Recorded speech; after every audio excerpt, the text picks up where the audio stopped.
Welcome back, everybody. My name is Tucker, and in today's video, it is the final episode of the expansion draft series of sorts. This is the last video in which I'm going to be picking which players I will be leaving protected and unprotected, and the next time that we do this series, it will be the actual expansion draft itself, in which I'll be picking two new NBA teams entirely out of players that were left unprotected by the other 30 teams. In this video, it will be the Northwest Division, and then as I said, we'll be moving on to the draft in the next video. But really quickly, before we get started, if you enjoy the NBA, then consider subscribing. I upload every single day. Okay, we begin here with the Denver Nuggets. They have 9 players under contract, and this is a team with a lot of young talent on the roster, and it's very obvious who they are going to be leaving unprotected here. It is Vlatko Kinkar. I don't even know how to say his name, but we're looking at Nikola Jokic, Gary Harris, Will Barton, Jeremy Grant, Jamal Murray, Michael Porter Jr., Monty Morris, and Keita Bates-Diop. You're keeping all of those guys, and you're leaving Kinkar, I guess, unprotected. Not going to spend too much time on them. And we move on now to the Utah Jazz, which is a team that is definitely more interesting here. They have 12 players under contract. Again, they can only protect 8 of them.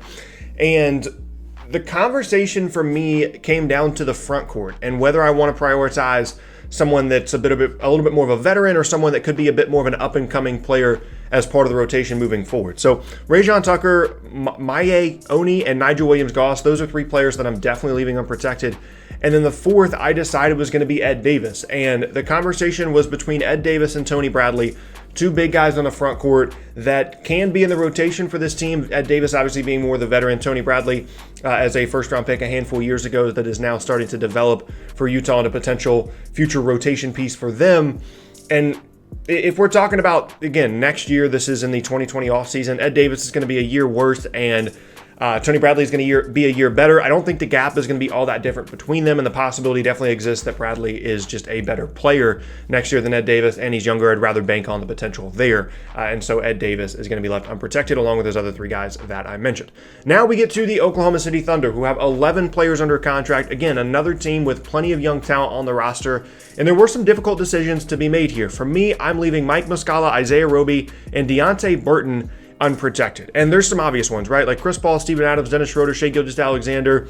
You're keeping those guys. But some of the conversations were about Terrence Ferguson, Darius Bazley, Abdel Nader, Hamidou Diallo, Mike Muscala, and Deonte Burton. Isaiah Roby, I pretty much knew I was going to leave unprotected. And this just came down to which players I like better, and the fact that Muscala is the oldest one, and that there are still some up-and-coming players on this roster. And this is a Thunder team that, even though they've had a good season, you're really more focused on the future here with the draft picks that they do have, with building around Shai Gilgeous-Alexander, and I would rather have any of the young players on this roster over someone like Mike Muscala. So the question was really, do I want to keep Deonte Burton over, Abdel Nader, Hamidou Diallo, Terrence Ferguson, and Darius Bazley? I don't. I would rather have all of those guys than Deonte Burton, and so that is why he is being left unprotected here in this situation. We move on now to the Portland Trailblazers, who have 10 players under contract, and this is a team similar to how we did the Houston Rockets, and I believe the last video. They don't have a ton of depth on the roster, and they want to make sure that they're maintaining the depth that they do have in terms of players that can actually play for them. And again, they're leaving 2 players unprotected here, and they're protecting 8. For me personally, I left Trevor Ariza and Mario Hezonja unprotected, and the players that I ended up keeping over them are Nasir Little and Gary Trent. Nasir Little is a player that was drafted in the first round very recently, so I'd rather keep him just based purely off that potential when you're only comparing him to Trevor Ariza and Mario Hezonja. And Gary Trent is another player that I think can be good down the road as a shooter. Now, if you want to tell me that you would rather have Ariza on the roster than Gary Trent, I think that's certainly an argument.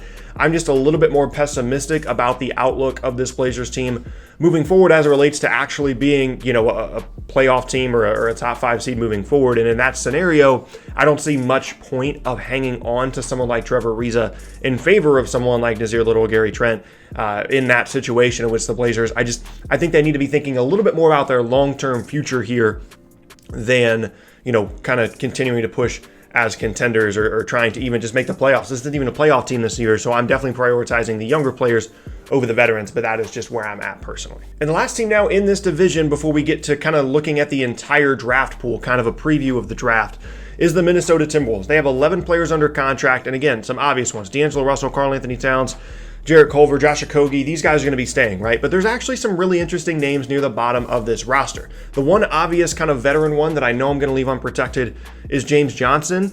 But then when you're looking at, Jake Layman, Jacob Evans, Amari Spellman, Jared Vanderbilt, Jalen Noel, and Naz Reid, it's tough to decide, who you're going to end up keeping. And I think that there's going to be a lot of different opinions on this, especially from Timberwolves fans themselves. I didn't want to do it, but I'm leaving Jared Vanderbilt and Jalen Noel unprotected. Vanderbilt is the one guy that I had the toughest time trying to decide if I want to keep him or Spellman or Reed. Or even, giving up someone like Jake Layman on the wing who, is in the rotation, but I'm not necessarily hugely impressed with Jake Layman to the point where I have to keep him, right? Okogie, I felt like I had to keep. Evans, I'm still holding out hope for. Obviously, I'm keeping Jarrett Culver.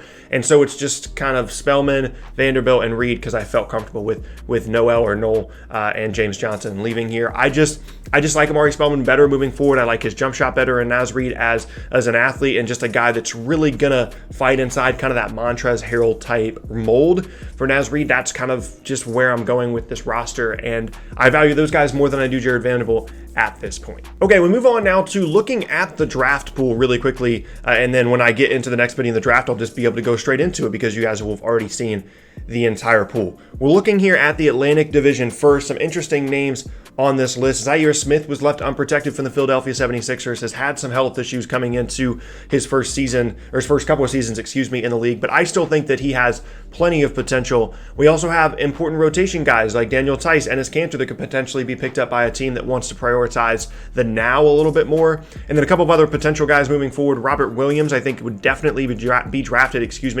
in this scenario. A couple of wings from Brooklyn, Design Musa and Rodions Kurucs, I think could be an interesting pair to take a look at as well. And apart from that, it's just going to be some veterans that I'm not positive are going to be picked up, guys like Wayne Ellington and guys like Reggie Bullock. So moving on now to the next division, and not too much to talk about here with this group. I mean, if you want to take a flyer on someone like Jalen LeCue, I could see how you would do that. Maybe Quinn Cook or Rajon Rondo as a potential rotation guy. Same thing with Rodney McGruder. The best player in this group is probably Corey Joseph, but given his contract situation, I'm not positive that anyone would pick him up, but it would at least be an interesting conversation to have. We move on now to our third division, and this is where the talent kind of starts to pick up a little bit for me. I mean, Blake Griffin is the big name here, obviously, but again, with the injury and the contract stuff, you're not sure if he's going to get picked up. Thaddeus Young is a good player, although an older one. Jeremy Lamb has plenty of potential still, just coming off of a pretty significant knee injury. He is a productive player, however, pre-injury, and I would be shocked if no one picks him up just based off the potential that he could have as one of the better, more talented players in this draft. Some other potential guys here like Dante Exum, DJ Wilson could also be picked up and maybe, have a better career moving forward just because of a better opportunity there on an expansion team. We move on now to the next group. Not too much to talk about here. Grayson Allen is a recent first-round draft pick guy that could potentially get some attention. Trey Lyles as well. Rudy Gay is a little bit more of a veteran presence, as well as Boban Marjanovic, people that can definitely help within the rotation. I would say that the best player in this group for me right now is DeLon Wright in terms of his versatility in the backcourt, his ability to shoot, his ability to defend, the length and size that he brings to the table at that position. I do like DeLon Wright here, and then Justin Jackson, another guy as a shooter potentially. Second to last division now, and I'm not going to recover the one that we just did, so this will be the last one.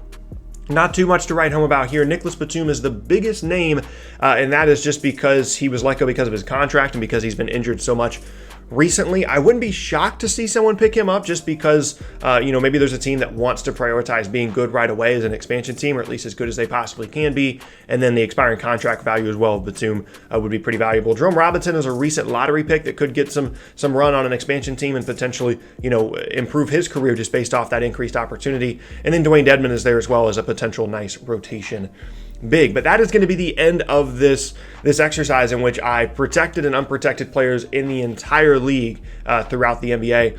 And it was a fun thing to kind of go through and see really how much I value certain players, especially end of the rotation guys you don't often think about. This exercise really forced me to think about all of the little things as it relates to players' games and where teams are going moving forward. And it was an awesome way for me to really fully understand what I think of each of these teams and the players on their teams. Again, even guys all the way at the end of the rotation. I'm super excited to get to the draft to see what these teams look like and then potentially run through some 2K simulations over on Gaming Logically with those teams as well. So I thank you guys for the support and the interest in the series. I had a ton of fun with it, and we're not done yet. We've got the draft coming up next, and I look forward to running that and seeing what you guys have to say about that draft. But yeah, that is going to be the end of today's video, and I thank you all very much for watching. Once again, my name is Tucker. If you missed any of my previous videos, then be sure to check out the boxes on screen. Thanks again, and I'll see you all next time.